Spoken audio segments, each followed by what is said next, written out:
ये बाजी का एक ही कमरा है और इसी में ही बाजी बल्ब है, बल्ब चलता है।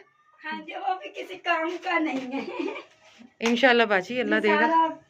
ये जी बाजी की किचन भी वही है, ये स्टोर रूम भी वही है और बिस्तर, वॉशिंग मशीन, लकड़ियां भी वही। लेकिन सबसे अच्छी बात बाजी जो मुझे आप में अच्छी लगी है, सफाई बहुत अच्छी है आपकी बाजी, सफाई बहुत अच्छी है। ना करें ऐसे खुद को, इस कदर मैंने सफाई नहीं देखी ऐसे घरों में जितनी आपकी सफाई है माशाल्लाह।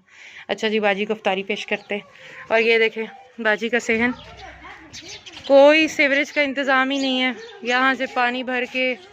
और ये एक बाथरूम है बस, और इस पूरे घर का 2000 किराया है। क्या करती होंगी ये, मजदूर की बीवी है और 5 बच्चे।